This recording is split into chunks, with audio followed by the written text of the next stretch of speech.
मोतिहारी में जहरीली शराब पीने से अब तक 28 लोगों की हुई मौत, वहीं कई लोग गंभीर रूप से अस्पताल में है भर्ती।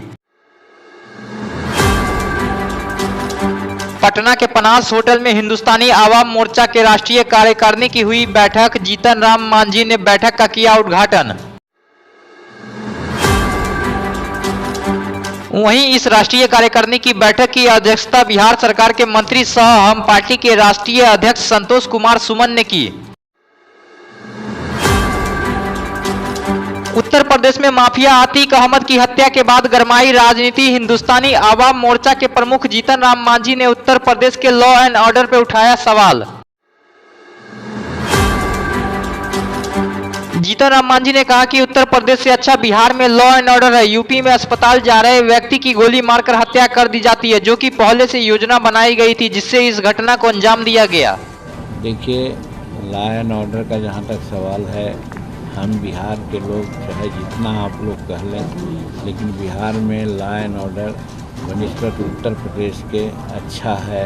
और वहाँ पर तो अब हॉस्पिटल जा रहा हो आदमी, उसको मारा कान में सट करके, आप लोग पत्रकार का रूप धारण करके, पता नहीं आप लोग को विभिन्न रखे हैं, क्या किए हैं, आप लोग भी कुछ कर सकते हैं वैसा।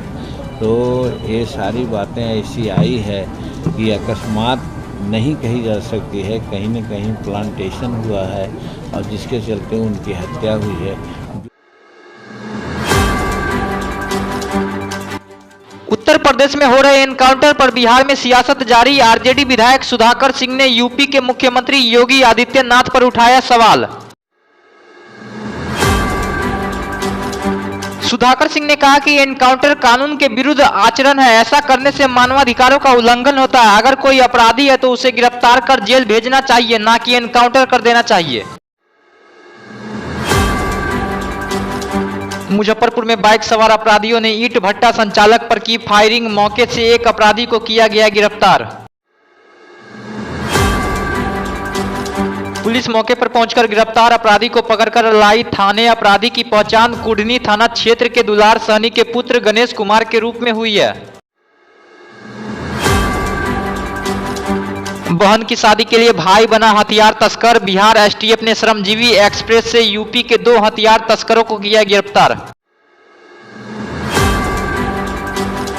वहीं तस्करों के पास से 200 राउंड गोली, बेबली स्कॉट रेगुलर रिवॉल्वर, 1 पिस्तौल, 2 मैगजीन के साथ मोबाइल फोन किया गया बरामद।